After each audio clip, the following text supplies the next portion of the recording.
Welcome to the Right to Reason podcast. I'm Robert Stanley. Today we'll be talking to Mr. Kaleb Graves, a Christian meta-modernist. He has a very peculiar way of seeing the world. We argue about epistemology, biblical accuracy, and how we know what is true and real. Let's get started. This town is a lonely town, not the only town like this town. It's the Right to Reason podcast. This town. Hi, my name is Kaleb, and I am a Christian meta-modernist. Or break you down and bring you downtown. Meta-modernism is really just the idea that while the epistemologies that we use in our daily life that are more evidentialist, that are empirical senses, and that our reason is valid and does tell us things about the world, I also believe that it really assumes its conclusions in a lot of ways, so that it is still equally valid to, well, primarily working with the modernist epistemologies, just as need be with other epistemologies of other faiths or other ideas or philosophies as well.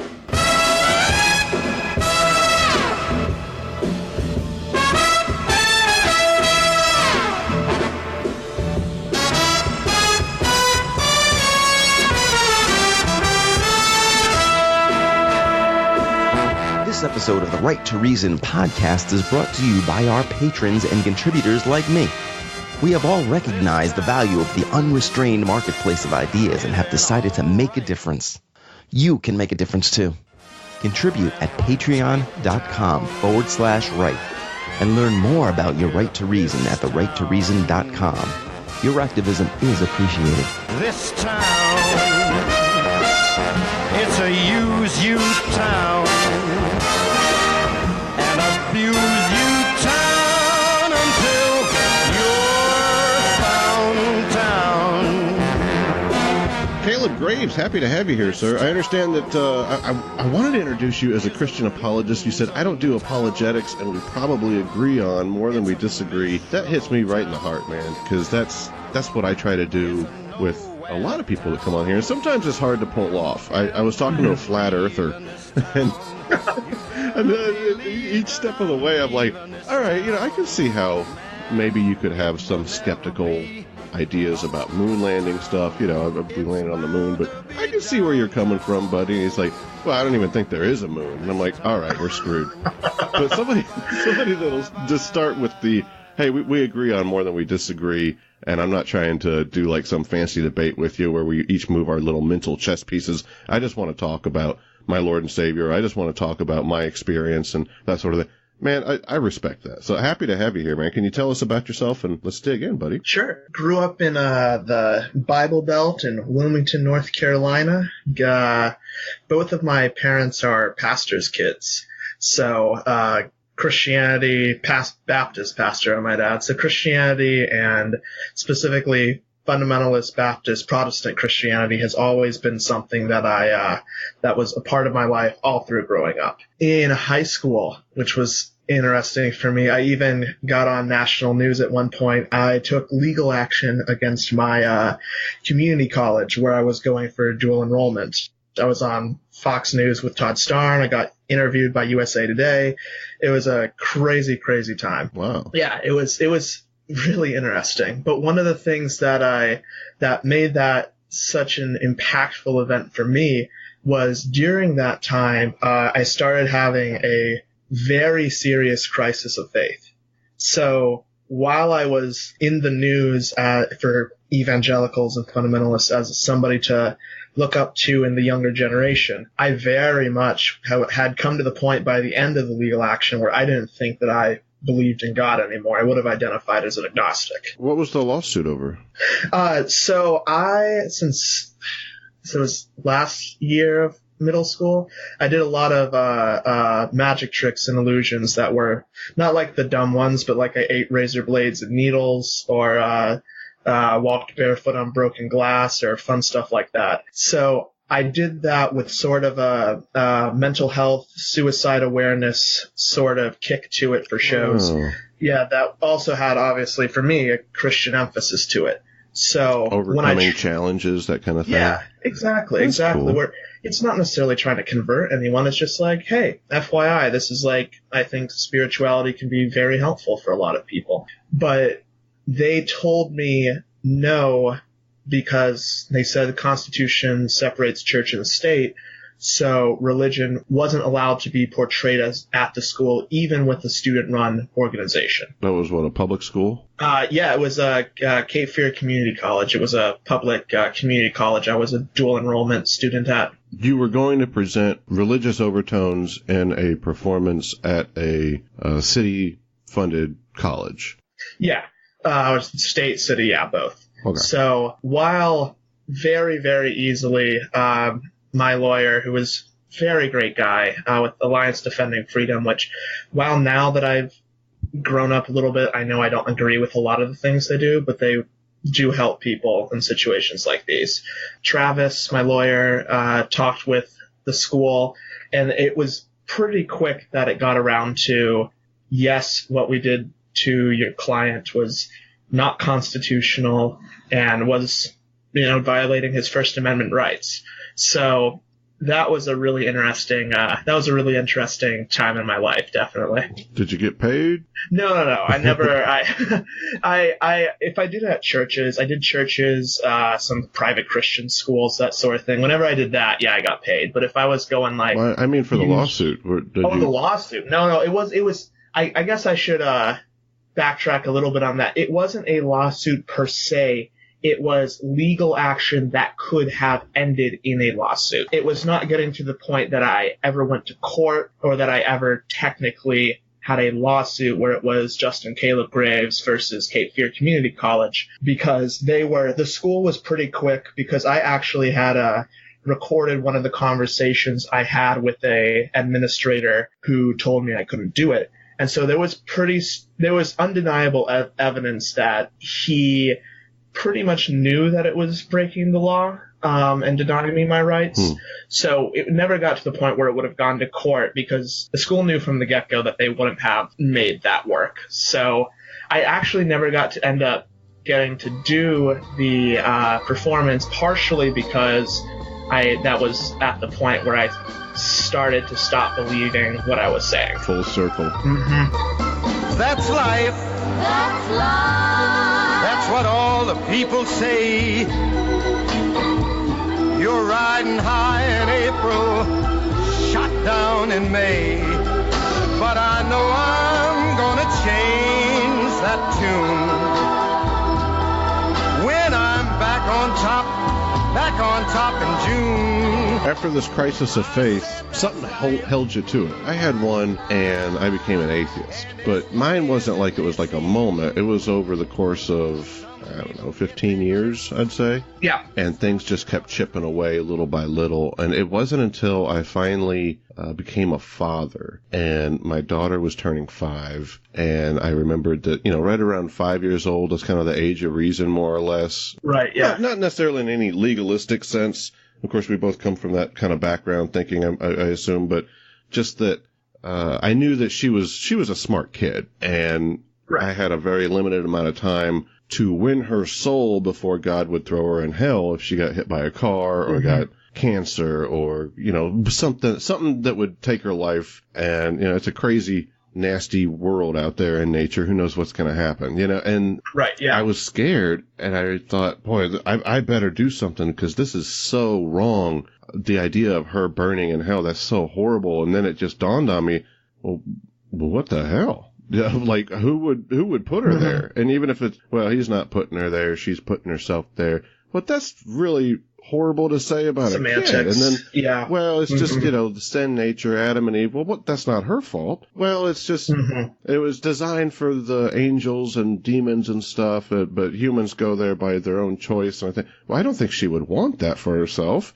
And it just, at every step of the way, I was like, anybody that would have a hell, that would create a hell in the first place, even if it's for a demon, I don't care, whatever. It's just, that's unethical, and it really started challenging me. That's what makes me wonder, like, if you had a crisis of faith, what did you hang on to that obviously didn't stick with me? I'd say I've always been I did a lot of apologetics in high school, and I've always been interested in history and comparative religion. Part of why I went into theology and Abrahamic languages, because with the Abrahamic languages degree, it wasn't just Christianity I was studying, but also Judaism, Islam, and all the different subgroups that come out of that. I guess my crisis of faith was much less in that sort of realm, and it was much more just reading. For the first time in December the previous year, I started to really read the Gospels for the first time. And reading the Gospels, it didn't take long before I started noticing that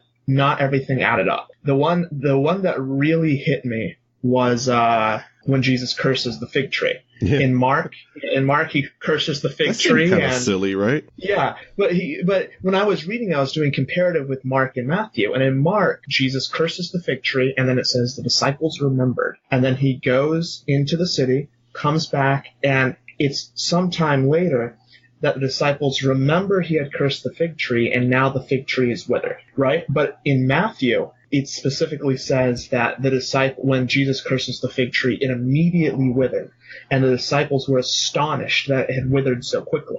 Mm. That was because I, at the time, believed that everything in the Bible had to add up perfectly.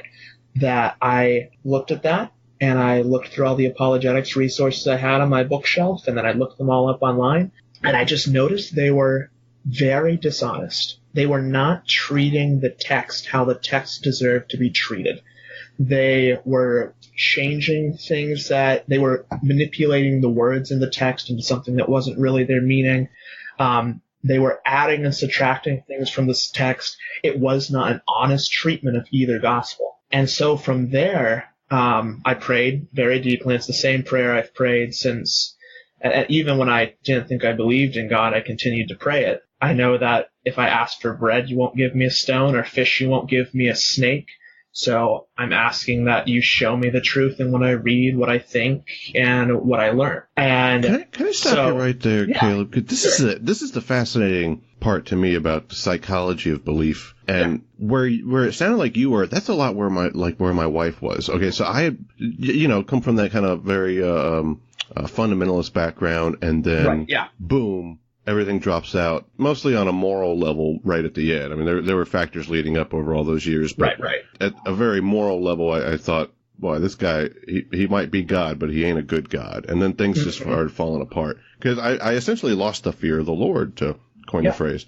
But my wife, on the other hand, she was closer to the kind of Christian that sounded like you were at this moment, where you said, okay, the Bible's not literally true. In fact, maybe significant amounts of it aren't true. Mm-hmm. And we need to stop focusing on whether it was Jesus or Muhammad or Krishna, or we need to quit looking at the messenger and just try to figure out if we got the message, kind of perspective.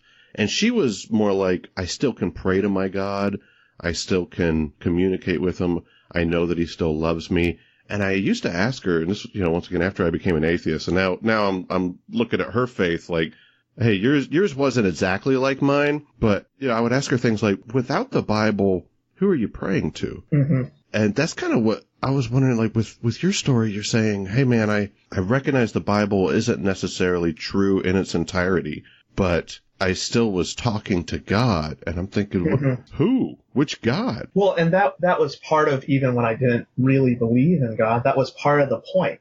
If there is a God, he or she or it, whatever pronoun you want to use, would guide me to what is true. If it really was interacting with human beings, and I am actually searching. So you thought he or she or it was inherently good. Right, inherently good, or at the very least, inherently something that I could interact with. Okay. I can understand the latter. The former, I don't know where you would get that from without some kind of scriptural text saying that he's good, but I guess just looking out at a beautiful day or something like that, chipmunk goes running by, something must be good making that cool stuff, maybe that was it. Well, for me, it's much more on maybe a platonic level would be the best way to express it.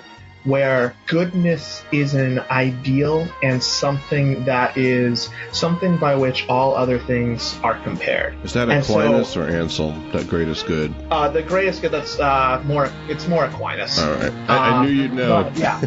Yeah. The summer wind came blowing in from across the sea. It lingered there to touch your hair and walk with me. Yeah, the Platonic idea that's there, that this Neoplatonism, which has a lot of influence on Philo and some on Paul, and then a lot on the Gospel of John, where there is some sort of absolute good by which all other goodness can be compared. And so that's more where I sort of get that idea, is I was even dropping the idea of having a being per se. And instead focusing on what can I whittle it down to be that I'm trying to take as many of my assumptions out as possible. But what is that, the thing that I can take as many of my assumptions out as possible and still try to interact with? So if there is... Hold on, I'm getting a psychic reading, Caleb. I'd say that, not literally. So, yeah, you tried to do the Descartes thing where you just knock everything off the table and start rebuilding your faith from the basics. And the basic that you had was, there is a omnibenevolent being that I can communicate to. And you started from there, and then we kind of became a Christian again. Am I reading you right? Well, there's a sense in that. At the time, that was definitely what I was trying to go for. But that was even before I completely lost my faith at that point, any belief in a God whatsoever. But when I actually came back around to it, the Bible for me is primarily the set of linguistic tools that I use to describe that greater good. So, but not necessarily. Why would the Bible be that? Well, and that's where I think the ideas of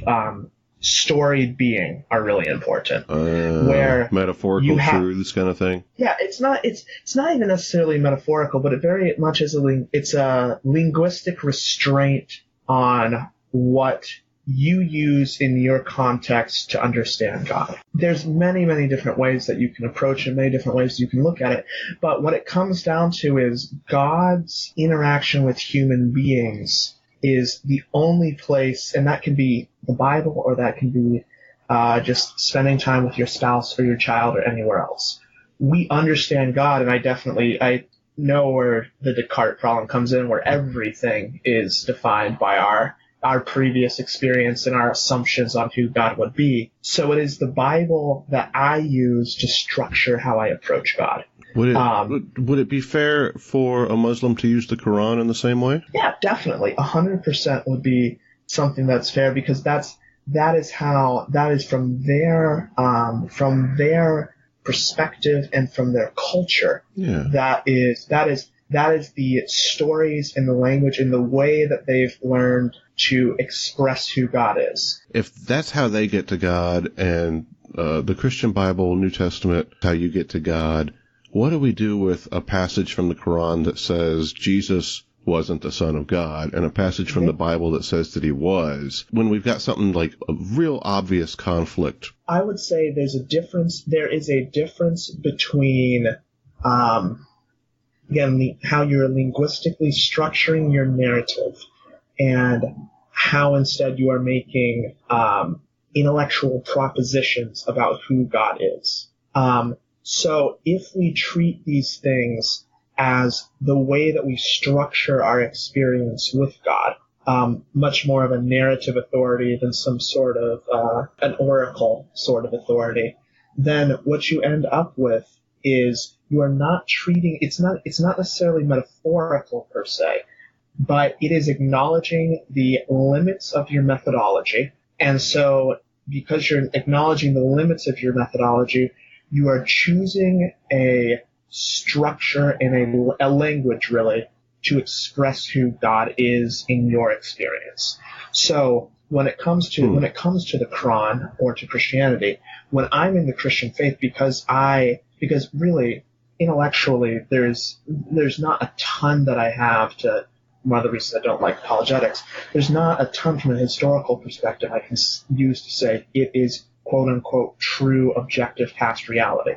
However, I do know that I cannot say that it is not true because that's not part of the historical tool belt. Even if there were miracles, historians are trying to understand what is most likely to have occurred in the past. You can't say that what is not true. You can't say miracles or the resurrection or the divineness of Jesus. You can't say that's not true from a historical perspective. From a logic perspective, wouldn't you say that our initial take on everything should be a stance of disbelief and then believe based on evidence? Well, I don't think we can say that, especially using historical methodology. Well, using any methodology. Like right now, if I told you, Caleb, I have a car in my garage, you're going to say, okay, that's fine. The evidence for you having a car in your garage is that you just told me that you did. But if I say, Caleb, I have a dragon in my garage, well, that's some miraculous shit. So you're going to say, look, the evidence that you're offering of just saying so, that's probably not convincing enough to me. But whether it was the car or the dragon, you didn't believe it until I started to say it or until I was able to provide larger evidence, more significant evidence to you for what I'm claiming. You start with disbelief no matter what. You don't have a choice. But certainly, even after you're told something, I think it's logically sound to maintain disbelief until you have evidence that matches the claim. So that old adage that I know you've heard a million times, greater claims require greater evidence, that sort of thing. So whenever you're talking about a miracle, no, history's not going to be able to disprove it, I wouldn't think. I mean, maybe if there are specific claims, like the Shroud of Turin, that's something that it looks like scientifically and historically we were able to disprove because there were like real claims and there's something right in front of us that we can analyze. But saying Jesus walked on the water, I mean, people said he did, but how's that any different from saying I got a dragon in my garage? Maybe if 5 people told you I had a dragon in my garage, you'd be like, oh, that sounds pretty good. But I wouldn't because I wouldn't believe that. Right. Never saw the sun shining so bright, never saw things going so right, noticing the days hurrying by, when you're in love, my how they fly, blue days, all of them gone, nothing but blue skies from now on. And this is where the limits of our methodology comes in for me. So if I'm using historical methodology, you cannot, not only can you not say whether a miracle didn't happen, you really can't, with historical methodology, say a miracle did happen. Because miracles are, by definition, the least likely event. Okay. Whereas historians, the very point of historical study is to say what most probably happened. What is the most probable event that interprets this evidence? What's the most probable interpretation of the evidence? And so miracles are really off limits from a methodological perspective for the historian. Now, you can say whether it's more likely or less likely, but you can never really get to that because they are polar opposites when it comes to historical methodology. What would we use to believe a miracle? Does it have to be faith? And that's where just trying to explain this well. It is not faith per se, but choice. And I think that's a little bit different. So, but it is faith as well that comes in there. When you approach faith, we often approach it as believing when there is a lack of evidence or believing something when the evidence is against it. My perspective on that is the way in which faith is the wedding for me between personal methodology, the way that I live my life and my personal narrative and structure, and the historical. When I look at my life, the Bible is the language that I use to describe God. Or not even the Bible, because I think that's too narrow. The entirety of the Christian narrative from the time that you first have anyone that could vaguely be called a Christian, all the way up to Pope Francis and the evangelical movement. That whole thing is the language I use to describe God. Do I know whether it's accurate? No, but that's not the point, because I'm not saying it is. I am using it as a narrative, understanding that the things in the past may or may not be true. Probably, and quite honestly, from a historical perspective, probably aren't. But when we approach this, I do believe this personally, and I do believe this spiritually. I can see in my life where I interpret things through more of a divine lens.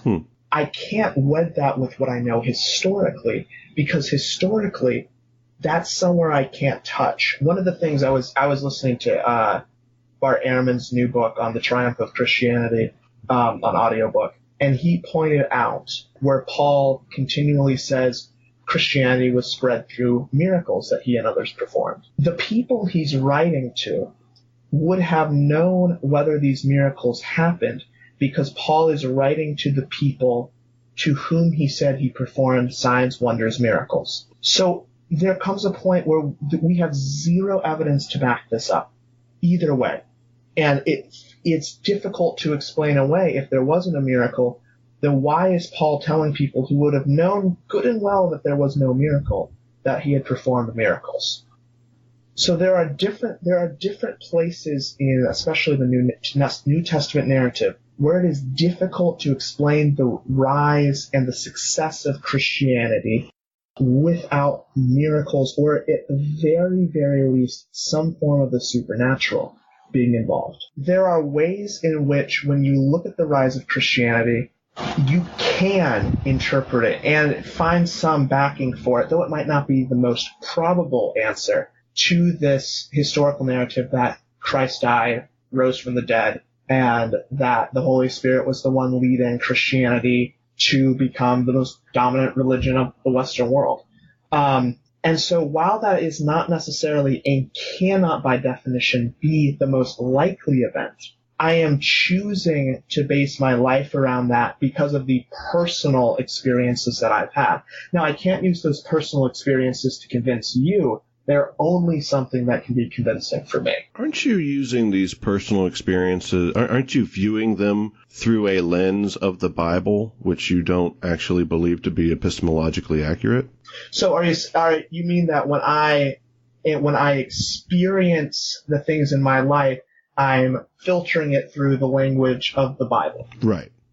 Yeah, and yes, absolutely. Wouldn't you see that as a problem from a place of intellectual honesty? And by that, I don't mean to imply that you're dishonest. I mean more to imply that your rational decision-making about your own experiences, your own perception of reality is more or less being corrupted by something that you already say, like, this data file is corrupted. This is not a good source of accurate information, but whenever I see the world around me, I'm going to look at it through the filter of this data file, and then I'm going to use what I recognize, what seeps through that filter, as confirmation for the accuracy of that data file. You know what I mean? Like, to me, that seems like you might have a problem there. Right, and I think that's where my interpretation of the Bible becomes very important, in that it is not necessarily a data file, but more of a language. So I would say it's a very neo-Orthodox or mid-20th century approach, but I don't think our language is objective in the first place. And because it's not objective in the first place, I bet you're a Noam Chomsky fan, aren't you? Yes, absolutely. I get you, man. We agree on more than we disagree. You were correct right from the start. Let me ask you this, though. Okay, let me throw this at you. What is true in the Bible? What is something about the Bible? Like, did Christ literally die for your sins? And are you literally going to live with him in heaven? Mm-hmm. And that, let me see how I can explain it well, too. That is a question of what sort of authority the Bible has. Because you have three, you can make it four, but I'll make it three types of authority. can have normative authority that tells you how to live your life. I don't think it's coherent enough to have that. You can have... So we don't have to live our life by the rules of the Bible, first off. Right, because they're not coherent. Even Jesus' statement in Mark that don't divorce is redacted by Matthew to be don't divorce except in cases of immorality. We can't establish that as a normative. Then you have the oracle sort of authority where we are being supplied new data in some sense, whether that's historical or something else. The third, and I think this is most important, is the narrative authority of the Bible. And this is where I would focus on its authority here. When the Bible says that it is God-breathed in pastoral epistles, you end up with an issue. We interpret that for some odd reason to mean normative and oracle authority. But that's really not what it says. It says that it does not say that God somehow wrote the Bible. Instead, we are the ones who read the Bible, and it has already been written, and God has given life to it. Just as I think the writer was drawing back on Genesis chapter 2, just in the same way as human beings were God-breathed, so too is the Bible. As both human beings and the Bible are very, very broken, very much imperfect, God has still, or the divine, spiritual, whatever you want to call that, has given the life to both the Bible and to us in pretty much the same way. As a storied sort of way of understanding God, it is only through the stories we tell and through the stories in the Bible that we have the language to even begin to approach God. I see the point you're making, but I care about what is true. Mm-hmm. And there may be some narrative truths in the same way that the story of Icarus, if you fly too high to the sun, right, your wings are going to melt because they were wax, and if you become too ambitious, you can fail due to your own ambition. That has a narrative truth. I'm kind of following something like that, and maybe the Bible works in that way. But is there anything literally true about the Bible?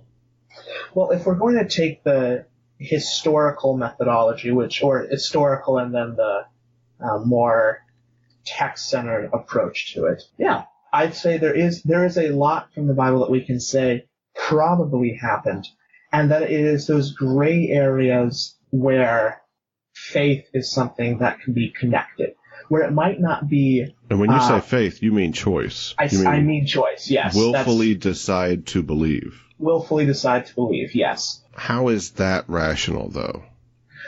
So there is neither of the decisions that you would make in that interpretation, whether it is belief or disbelief, neither of those in that moment when interpreting the text is inherently rational, because you have to assume one way or the other when you approach the text. Again, this is never something I would push on someone else as evidence.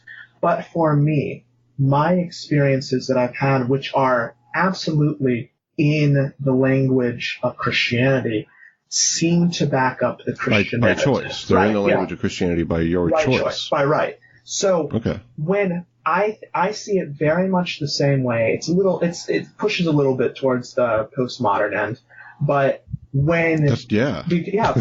but when we approach this, if we take a logical positive approach, or even an evidential approach, it is itself epistemologically self-defeating. So we already have to be axiomatic about the very idea that our senses accurately depict reality, that we are rational beings. Hold on. Yeah. Can you say that part again about it being self-defeating? That one went right past me. Okay, so when we approach any historical event from a logical positive approach, we have to from the starting point check to see if the epistemology works on itself. And when you check to see if the epistemology works on itself, it's self-defeating. You need a rational empirical synthesis of data in order to check whether a rational rational and empirical synthesis of data is accurate. It's an accurate way of understanding the world.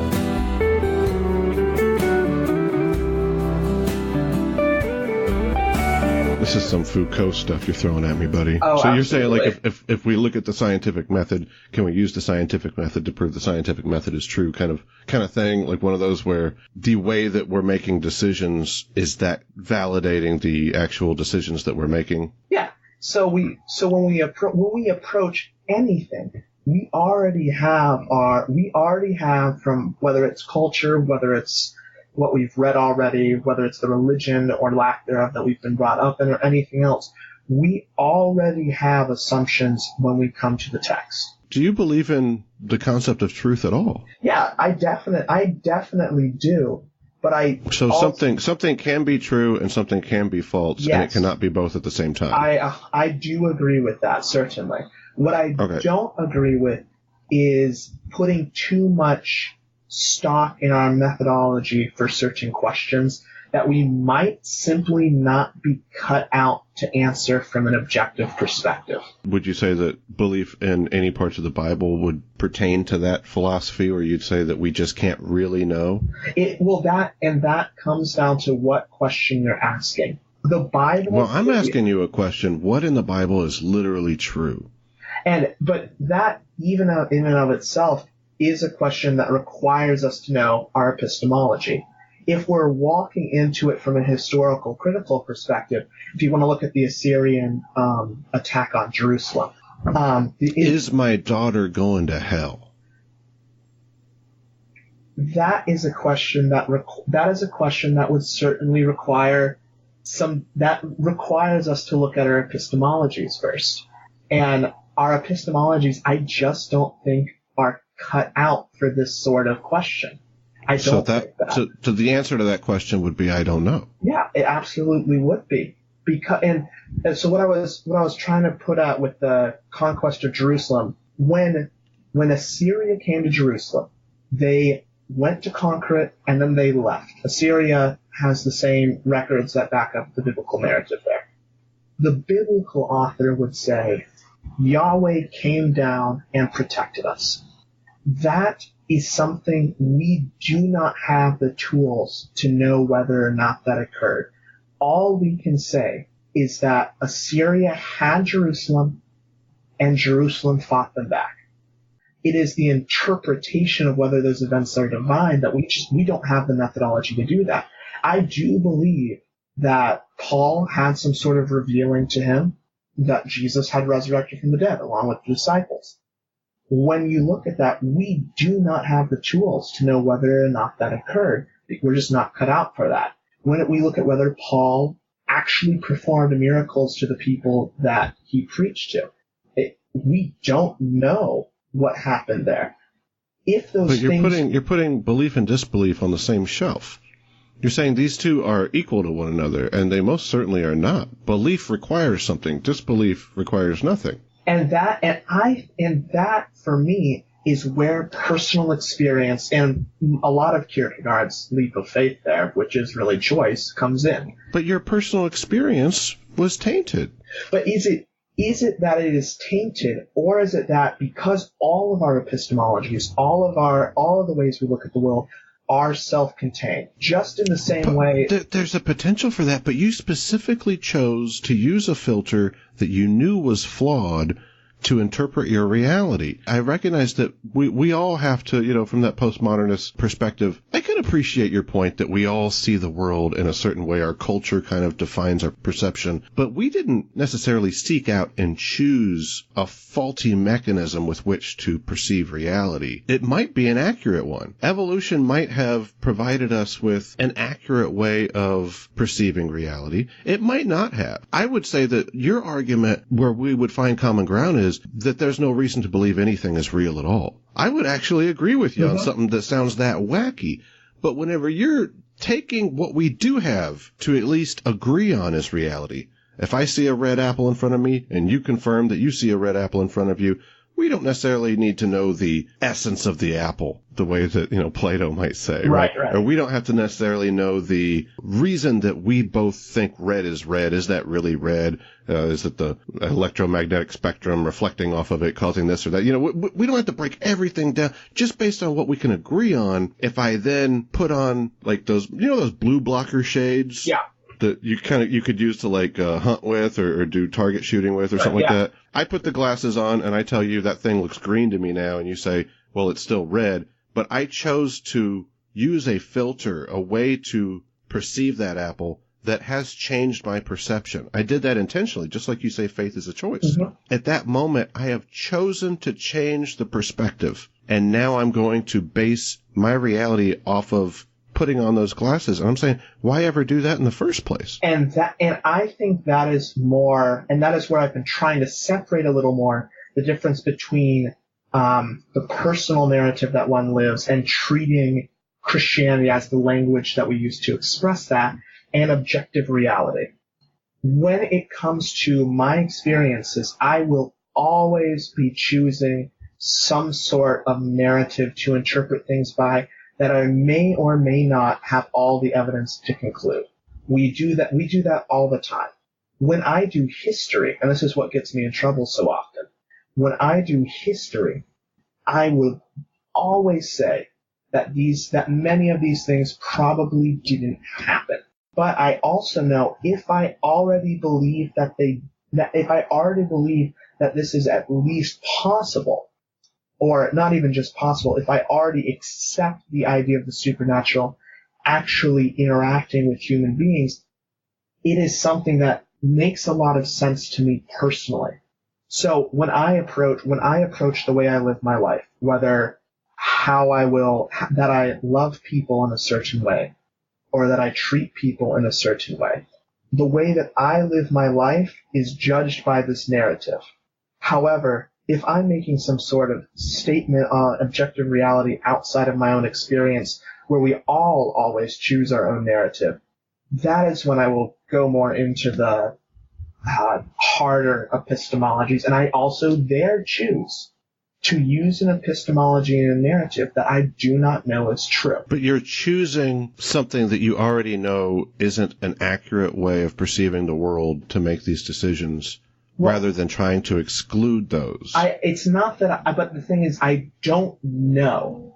I can say it is probable, but I cannot say that it is absolute. There is a strong possibility that the claims of Christianity, not in some sort of entirety where we want to say every single dot and tittle is true, but the narrative of the Christian message that Christ died, resurrected, and that we too can on the last day, that is something that is outside the realm of our historical critical analysis. And so we cannot say one way or another. Did Jesus die and come back from the dead? And that is, and again with methodology here, Kaleb, if you don't believe that, you're not a Christian. Well, it's not that it's not that I don't. It's what tools am I using to say that it is or it's not true. If I approach it from a historical perspective, what I can say is Jesus died and was buried at some point in a tomb, which is a little bit more iffy, about 50-50 even among secular scholars. I think in a tomb, that tomb was found empty at a different point, not necessarily in 3 days, and that Jesus' disciples, other people, including Paul, had some sort of experience that Jesus was risen from the dead, and that many of his early disciples also said miracles occurred as the working of the Holy Spirit. That is what we can know from a historical critical perspective. Again, in my opinion, some other scholars would disagree and say that Jesus couldn't have been buried in a tomb or something similar. But regardless of that part, the only people who would know whether that this was true are the people who experienced it. And even then, they cannot accurately have told us where the source of this, whether it was experience, vision, whatever, they can't even say that. Or even a magic trick or something, who knows? Right, so when we approach that, we cannot know. Those are the facts. No matter what, we will bring a narrative from what we either believe or don't believe onto the text. In the secular age that we're in, disbelief is only the default position because we have chosen to believe foundations and chosen to believe epistemologies and things that are either themselves self-defeating or things that we have to choose to believe in the first place. And by choosing those things we believe in the first place, that if we choose to say that all events are from natural purposes, which we can't say one way or another, we choose to use a logical positivist or similar epistemology which is self-defeating, we have already built this narrative that makes something like this the default position being disbelief. We don't even realize it. And this is one of the things that has challenged me so much when I was not a Christian. We don't even realize how much of our disbelief is not actually disbelief, but the result of individual beliefs that we have that shape how we view the world already. We all already have that. So when we look at the natural world, we can't from the get-go say it's more likely or less likely that God exists and interacted in this moment. So we from the get-go start with an epistemology that we don't know is true and is unconfirmable. We move from there to interpret the world to say that all things are natural with an epistemology that already believes all things are natural. And then from there, we work into this idea that disbelief is the default setting. It's not that we believe that all things are natural. It's just that the method with which to evaluate the world, we can only evaluate it from a naturalistic sense. But why? Because that is a choice of epistemology right because there. that's the only access to truth that we have. The only access to truth that we can obtain is by testing it in nature. That's what science does. We can't test a supernatural thing. Right. And so by you already are choosing to limit the ways in which you can interact with the world there and say this is the way that we know truth, using a method that assumes its conclusion. It assumes No. It's using the tools available to us to make decisions. To do anything other than that would be foolhardy, because then we would be saying, we don't have anything to use to analyze this data, and let's just make an assumption.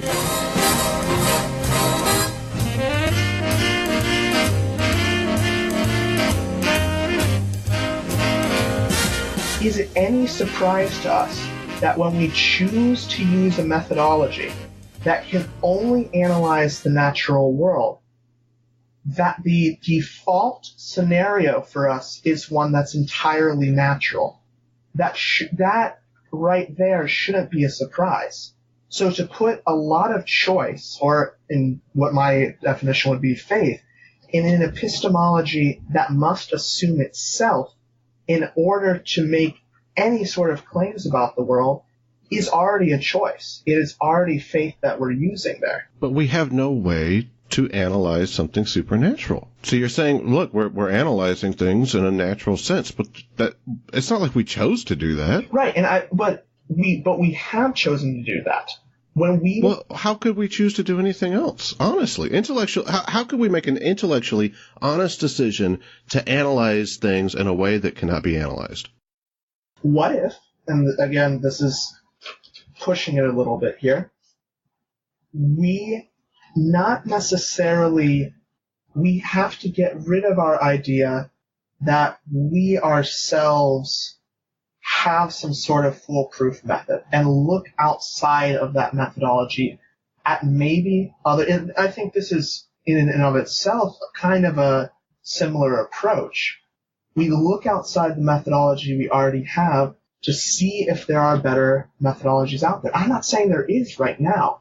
I'm just saying we shouldn't have so much faith in the methodology we're currently using. But the methodology we're currently using doesn't require faith. But, that's the benefit of it. So how do you know that your would you call it more evidentialist? Your epistemology that you're methodological naturalism. Sure. So I guess yes, it is based on evidence, but I agree with you that word evidence can be kind of loosey-goosey. Right, but from the get-go, you are having to assume a epistemology that cannot prove itself. So you are axiomatically choosing something that from the start assumes a lot of its conclusion. I'm having to assume that repeatable information has more value than non-repeatable information. Right. That would be a logical assumption that we have to all make to function in reality, and we can't really prove that that's true. But right, but it seems to be working. Right, and that's where I think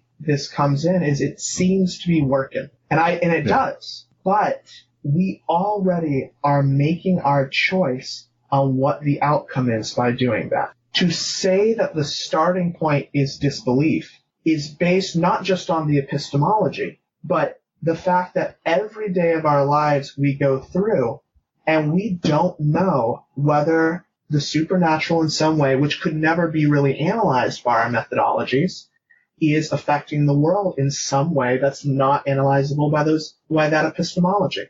So we live in this world where we're constantly living in this naturalist framework. And so, of course, we also don't know if we're a brain in a vat, right, or if we're living in the Matrix. But we don't, therefore, shape our life and view it through a lens of Morpheus or Neo or Trinity. You know what I mean? Yeah. We don't then start trying to live our life as if we're a brain in the vat. And I feel like what you do with Christianity, and I might be painting you with the wrong brush here, buddy. I don't want to do that, yeah, but this is just my perspective, the way I view your reality. Right. But I feel like you have chosen to live your life by the code of the Matrix or by the brain in a vat, and you say, well, you can't prove it wrong, and I might not be able to, histocritically prove it right, what have you. But once I looked at the world and thought, man, this really does feel like the Matrix to me, and I based that perception off of choosing to see the world as a movie that I saw by the Wachowski brothers, I then got confirmation back to me that it is kind of like that. And I'm saying, well, I get that we all have our own perception of reality. It's amazing how, Western philosophy is philosophy. Mm-hmm. Just that alone. Here we are in the West, and you say, well, I want to study philosophy. Well, what do we get? We get Western philosophy. What did Sun Tzu say? Or, what about Taoism or something like that? And they're like, we don't cover that. Right, yeah. It's like it's just half the world's being ignored. Right, yeah, 100%. And I agree with you 100%. On your postmodernist take of saying we have to start questioning what truths are really true, and even that thing, how do you define what that is? Because your own culture starts to get in the way. Okay, but to decide to use the Matrix to perceive my reality and then say I have been confirmed based on that perception that the Matrix movie was accurate, I feel like would be intellectually dishonest. And I 100% agree with you. Which is why I think it is the starting point that this worldview is plausible from within a, not necessarily naturalist, obviously, because that wouldn't work, but within some sort of evidentialist worldview. If you come to, again, miracles of Paul, or that the disciples and followers did experience something, and that from my perspective, again, this is not the majority opinion, that there was a tomb and it was found empty. I cannot use that to say Christianity is true, but I do have enough data to say it's plausible. I do have enough data to say something might be going on here. And then when you expand from just the Bible outside of that, then you have an entire history of things where you can say, I don't know, but it's plausible. And then when you have personal experience, then that's where that gap sort of gets filled in, where it is not just the Matrix, because there's no legitimate way that we can make it plausible, but it can't be in and of itself a completely coherent narrative based on data we have in this world. That's where I would say that there's a difference there, is that with the historical methodology, with the evidentialist methodology, we can say it's plausible. I think we've done that. Our methodology assumes the conclusion a little too much, and maybe it's okay to adjust that a little bit. For, again, I can never convince you, and I accept that completely, but I do adjust it enough to convince me, because I think it's plausible, and I think it's the best way to interpret things that have happened to me as well. you admit that you choose to make that adjustment intentionally. Yeah, I absolutely do, because although I didn't choose to have the worldview that I had before, it was still one that affected the outcome from the beginning. And so that's a choice. When it came down to it, that was a choice I was already going to be making. I was already going to be using evidentialist ideas, but I had to choose which way I was going to look through it, from a worldview that allowed the existence of the supernatural, or from one that did not and assumed that conclusion. Both of them do that. And in the end of this, I guess I have to admit you were right from the start that we agree on more than we disagree. I have thoroughly enjoyed talking to you. I think where we're just not, we're just passing each other at is the essence of what is true. Kaleb Graves, if people had some questions for you, which I'm sure they will, Yeah, because we covered a lot of ground there. How can people find you? How can they learn more about I you? have a Facebook discussion group that you can probably search and find, Abrahamic Religions discussion group on Facebook. Or really, if they wanted to, message me on Facebook, Justin Kaleb with a K, Graves. I think I'm the only one that's on there right now, so you should be able to find me.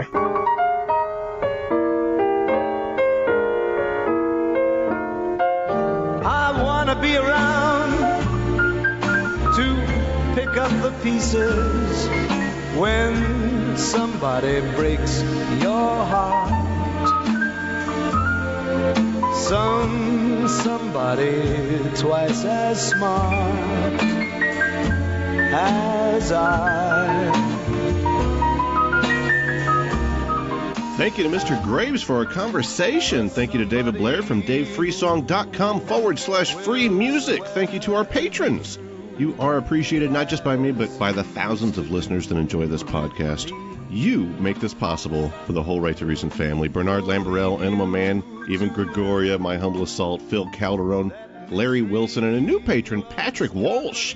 Patrick Walsh, thank you. We're doing something special, folks. I really believe that. Listeners can support this broadcast at patreon.com/right.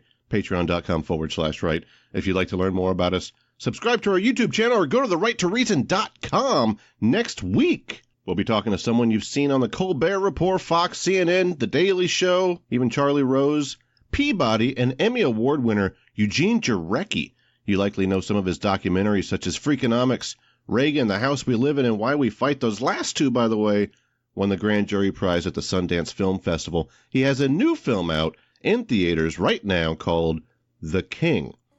This is how IMDb describes it. 40 years after the death of Elvis Presley, a musical road trip across America in his 1963 Rolls-Royce explores how a country boy lost his authenticity and became a king, while his country lost her democracy and became an empire.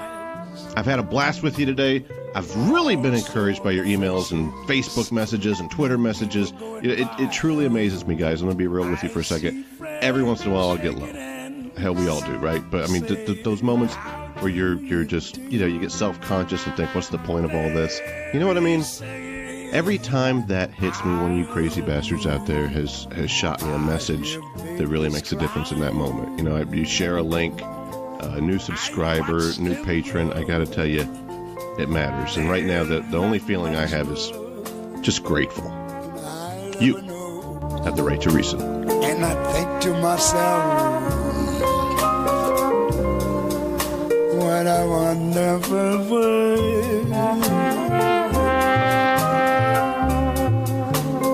Yes, I think to myself, what a wonderful world.